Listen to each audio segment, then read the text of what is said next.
آیا گیا اور حضور ممبر پر جلوہ گر ہوئے. سید عالم صلی اللہ علیہ وآلہ وسلم اب ممبر پر جلوہ گر ہوئے، تشریف فرما ہوئے. تو عزیزان محتشم جب حضور تشریف فرما ہوئے تو اچانک مسجد نبوی میں کرانے کی آواز شروع ہو گئی، رونے لگا کوئی. صحابہ دیکھنے لگ پڑے، دائیں والے بائیں طرف، بائیں والے دائیں طرف، آگے والے پیچھے، پیچھے والے آگے دیکھتے کون رو رہا ہے. اب کوئی خبر نہیں آ رہی رو کون رہا ہے. میرے آقا رحمت صلی اللہ علیہ وآلہ وسلم اپنے ممبر سے نیچے اترے اور مسجد نبوی کے سین میں گئے. وہ تنا جس پر ہاتھ رکھا کرتے تھے آج ہجر میں رو رہا تھا. آج حضور کے ہجر میں رو رہا تھا.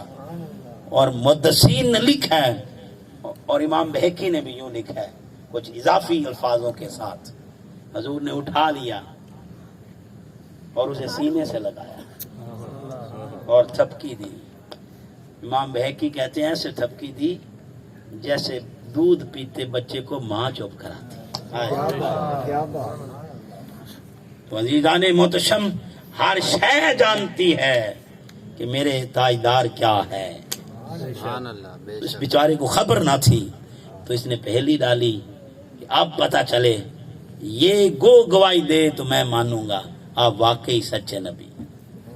عزیزان محتشم آقا رحمت صلی اللہ علیہ وآلہ وسلم تو وہ ذات ہیں، آپ کا اشارہ ہو جائے تو چاند ٹکڑے ہو کے قدموں میں آ جاتا ہے. اور آقا رحمت صلی اللہ علیہ وآلہ وسلم سے حضرت عباس کہتے ہیں میرے آقا میں بھلا کب آپ پر فدا ہوں؟ کہا کب فدا ہوئے؟ کہ جب آپ پنگوڑے میں تھے اور میں آپ کی اداؤں کو تکتا تھا. وہ ادائیں آج تک کسی میں نہیں دیکھی. کہا کیا ادائیں تھی؟ کہا جب آپ اپنے پنگوڑے میں تھے چاند کی طرف انگلی کیا کرتے، جدھر انگلی جاتی ادھر چاند جاتا، یوں لگتا چاند آپ کی انگلی کا غلام ہے. آپ دائیں گھماتے چاند دائیں ہو جاتا، آپ بائیں چلاتے چاند بائیں طرف چلا جاتا، آپ جس طرف انگلی کرتے چاند ادھر ہو جاتا. میرے آقا فرماتے ہیں صلی اللہ علیہ وآلہ وسلم حضرت عباس سے کیا بس آپ نے یہی دیکھا ہے؟ کیا بس یہی دیکھا ہے؟ کہ نہیں، صرف یہ نہیں تھا، چاند مجھ سے پنگوڑے میں کلام کرتا تھا اور میں چاند سے باتیں کرتا تھا. اس کو کیا خبر ہے؟ عزیزان محتشم میرے آقا رحمت صلی اللہ علیہ وآلہ وسلم سے جب اس نے یہ سوال کیا کہ یہ آپ کی گواہی دے، اور عزیزان محتشم سے نشین کر لیں، یہاں پہ میں قرآن سے ایک استدلال کر رہا ہوں. اللہ پاک حضرت عیسیٰ علیہ السلام کی بات فرما رہے ہیں اور یہ سورہ مائدہ ہے، 5واں سورہ ہے اور آیت نمبر 110 کے الفاظ ہیں. درمیانی ٹکڑا پڑھ رہا ہوں.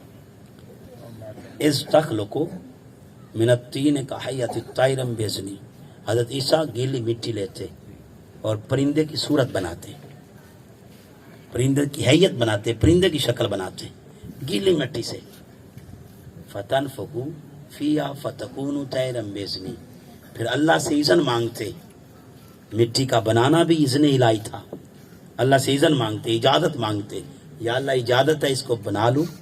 اللہ کہتے بنا لیں. کہا یا اللہ اجازت ہے اس کو اڑا لوں؟ کہا اجازت ہے.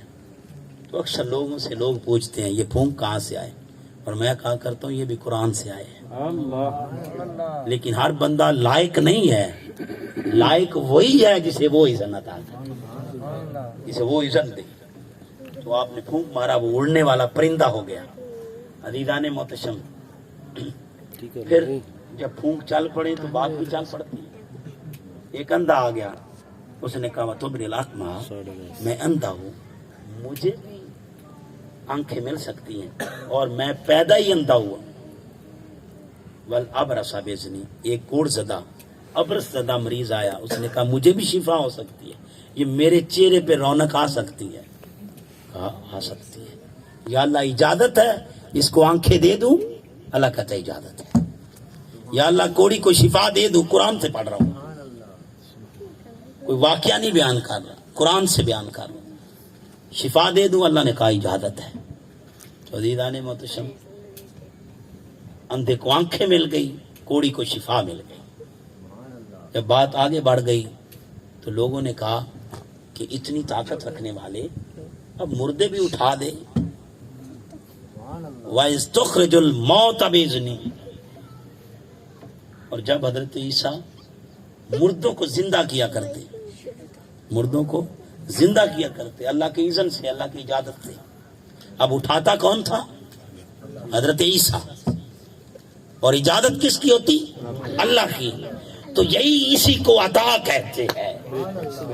کرنا عیسیٰ کا تھا، اجازت اس کی تھی. اسی کا نام سنیت ہے. ہمارا یہی عقیدہ ہے. اذن اس کا ہوتا ہے، کرتے یہ ہے. عطا وہ کرتا ہے، دیتے وہ یہ ہے. عطائیت اس کی ہے، تقسیم یہ کرتے ہیں. اسی کو سنیت کہتے ہیں. اور یہ عقیدہ قرآن سے ثابت ہے. آؤ عزیزان محتشم ذہنشین کر لیں، ذہنشین کر لیں. اب ہر بات پہ حضرت عیسیٰ علیہ السلام اذن مانگتے، اجازت مانگتے. یا اللہ مردوں کو زندہ کر لوں، اجازت ہے. اللہ کہتے اجازت ہے. یا اللہ کوڑی کو شفا دے دوں، اجازت ہے. اللہ کہتے اجازت ہے. یا اللہ اندھے کو آنکھیں دے دوں، اجازت ہے. کہا اجازت ہے. یا اللہ پرندے کی صورت تیار کر دوں، اجازت ہے. اجازت ہے. یا اللہ اس کو پھونک مار کے اڑا دوں، اجازت ہے. کہا اجازت ہے. ہر بات پہ اجازت مانگتے. کوئی ایسا بھی تھا جو بار بار اجازت نہیں لیتا تھا، اجازت لے کے آیا. یا ایھا النبی، سورہ احزاب، یا ایھا النبی انا ارسلناک شاہدا و مبشرا و نذیرا و داعیا الی اللہ باذنہ و سراجا منیرا. چاند توڑے تیری مرضی، سورج پلٹائے تیری مرضی، سنگریزے سے کلمہ پڑھائے تیری مرضی، درختوں سے سجدہ کرائے تیری مرضی، قتادہ کی آنکھ لٹائے تیری مرضی، اکاشا کو چھڑی دے کے تلوار بنائے تیری مرضی، ایک پیالے سے 70 کو پلائے تیری مرضی، تیری مرضی. اور ایک ہی چھاگل میں 300 یا 1500 صحابہ کو پانی پلائے تیری مرضی. محبوب جو تیری مرضی وہی تیرے رب کی مرضی. اب جس کی مرضی اس کی مرضی ہو، جس نے پہلی ڈال دی. اب یہ گواہی دے، اسے خبر نہ تھی یہ کون ہے. میرے آقا جانی فرماتے ہیں یا دبو، یا دبو. یہ کہتا تو گواہی دے. یا دبو 2 دفعہ کہا، یا دبو یا دبو. کہتی ہے لبیک. فارسی میں نہیں بولی، اپنی زبان میں نہیں بولی، اسی زبان میں بول رہی ہے جس زبان کو یہ جانتا تھا. حضور تو ہر زبان ہی جانتے تھے. یہ اللہ کی عنایات تھی، یہ اللہ کا کرم تھا مصطفیٰ پر، میرے آقا رحمت پر یہ کرم تھا. ہر ایک کی بولی سنتے تھے. اگر ایک تنے کا رونا سن سکتے ہیں تو جانور کی بولی کیسے نہیں سن سکتے. تو آقا رحمت صلی اللہ علیہ وسلم فرماتے یا دبو، یا دبو. دب کہتے ہیں عربی میں. یا دبو، اے گو اے گو. وہ کہتے ہیں لبیک و صادیک یا زینا من وفا یوم القیامہ. اے حسن قیامت میں حاضر، میں حاضر. اے قیامت کو حسن دینے والے میں حاضر. حضرت من تعبدو، تیرا رب کون ہے؟ کہتے ہائے بلا کون رہا ہے، بلا کون رہا ہے. میں آپ سے پوچھوں اس کا جواب دو، عربی میں دو. تو آپ کہیں گے مجھے تو عربی آتی نہیں. کیا یہ گو کوئی مدرسہ پڑھ کے آئی تھی؟ کیا اس نے گرامر کے باب کھولے تھے اور گرامر کسی سے پڑھی تھی؟ میرے آقا سوال کر رہے ہیں، عربی میں کر رہے ہیں. تو یہ کہہ سکتی تھی مجھے تو عربی آتی نہیں، مجھے تو انسانی زبان ہی کوئی نہیں آتی. لیکن یہ بتا گئی لوگوں جس کی طرف چشمے محمد کے اشارے ہو گئے، جتنے بھی ذرے سامنے آئے سب ستارے. میرے آقا فرماتے ہیں من تعبدو، بتا تیرا رب کون ہے. کہتے فی السماء عرشہ وفی الارض سلطانہ وفی البحر سبیلہ وفی الرحمت جنتہ وفی النار عذابہ. میرا رب وہ جس کا عرش آسمانوں پر، جس کی سلطنت زمینوں پر، جس کی سلطنت بحر و بر پر، جس کی رحمت جنت میں، جس کا عذاب دوزخ میں. حضور فرماتے ہیں یہ سوال نہیں کیا، سوال تو یہ تھا ہی نہیں، سوال تو یہ تھا کہ حضور آپ کون ہیں؟ حضور سید عالم صلی اللہ علیہ وآلہ وسلم ارشاد فرماتے ہیں من آنا، میں کون ہوں، بتا میں کون ہوں؟ وہ کہتی ہے آقا جی یہ بھی نہیں جانتے، جس کے کہنے پہ بول اٹھی ہوں، جس کے کہنے پہ عربی جان گئی ہوں، اور جس کی نظر رحمت تھی کہ لوگ جب تک آپ کا ذکر کرتے رہیں گے اور آپ کی باتیں کرتے رہیں گے وہاں میری بات بھی ہوتی رہے گی۔ من آنا، حضور فرماتے ہیں میں کون ہوں تو بتا۔ وہ کہتی ہے انت رسول رب العالمین و خاتم النبیین۔ میرے آقا جی آپ رسول رب العالمین ہیں و خاتم النبیین ہیں۔ یوں لگتا ہے اس نے یہ آیت پڑھ لی تھی ولیکن رسول اللہ و خاتم النبیین۔ آقا جی جانتی ہوں آپ رب العالمین کے رسول ہیں و خاتم النبیین، اور آپ پر نبوت کا باب بند ہو چکا ہے، بند ہو چکا ہے۔ عزیزان محتشم ذہن نشین کر اس دو باتیں اور اس نے کی، قد افلح من صدق وقد خاب من کذبک۔ یہ کہتی کہ جو آپ کی مان گیا وہ کامیاب ہو گیا، سبحان اللہ، اور جس نے آپ کی نہ مانی وہ ناکام ہو گیا۔ آپ کی غلامی کامیابی کا زینہ ہے، کامیابی اسے نصیب ہوگی جو آپ سے تعلق وابستہ کر لے، جو آپ کا غلام ہو جائے، جو آپ کے ساتھ منسلک ہو جائے، آپ سے منسوب جو بھی ہوا کامیاب ہو گیا۔ اور آپ سے دوری ناکامی کا سبب ہے، یہ ضلالت کا سبب ہے، تکلیف کا سبب ہے۔ محبوب جو آپ کا ہو گیا کامیاب ہو گیا، اور جو آپ سے دور ہوا ناکام ہو گیا۔ غلاموں یاد رکھو، میرے آقا کے غلاموں یاد رکھ لو، یہ گو بھی بتا گئی کامیابی مصطفیٰ کی غلامی میں ہے۔ اگر چاہتے ہو کامیابیاں سمیٹنا، صاحبان محتشم مجھے آج قاری صاحب نے میسج بھیجا اور مفتی منیب الرحمان صاحب کہہ رہے تھے کہ ریویو کرنے کے لیے اب ججوں نے یہ فیصلہ کیا ہے اور مقتدر حلقوں سے یہ درخواست ہے اس معاملے کو نہ چھیڑیے۔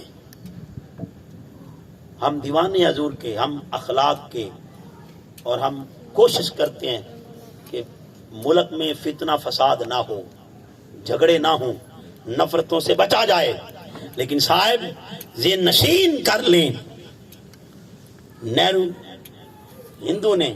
اللہ ہندو نے ایک بات کہی تھی، اس نے کہا یہ جو مسلمان ہیں ان کو ماں بہن کی گالی دو یہ ڈر جاتے ہیں،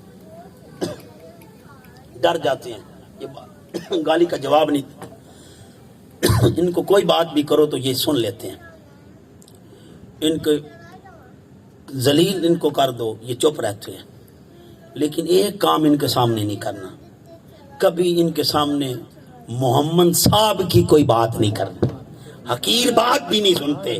کب اس وقت یہ مرنے کے لیے بھی تیار ہوتے ہیں، مارنے کے لیے بھی تیار ہوتے ہیں۔ ہم ہر ایک کا احترام کرتے ہیں، لیکن جہاں آقا کی بات آئے اور عقیدہ ختم نبوت کی بات آئے، عقیدہ ختم نبوت کی بات آئے تو صاحبان محتشم یہ وہ عقیدہ ہے جو ایک مسلمان کو مسلمان رکھتا ہے، جو عقیدہ ختم نبوت پر قائم نہیں اور عقیدہ ختم نبوت کو بھلا چکا ہے۔ میرے آقا جانی فرماتے ہیں لا نبی بعدی، میرے بعد کوئی نبی نہیں، یہ وہ زبان ہے، یہ لب کھلتے ہی تب ہیں، ما ینطق عن الہوی ان ہوا الا وحی یوحی، جب وہ کہے کہ محبوب بول تو صحیح، ذرا لب کھول تو صحیح، تو محبوب نے کہہ دیا لا نبی بعدی، تو اس سے مراد یہ تھا کہ لوگوں یہ میرے محبوب کا کہنا نہیں ہے۔ جب محبوب نے کہہ دیا میرے بعد کوئی نبی نہیں، تو تمہارے رب نے بھی اب کوئی نبی بھیجنا نہیں۔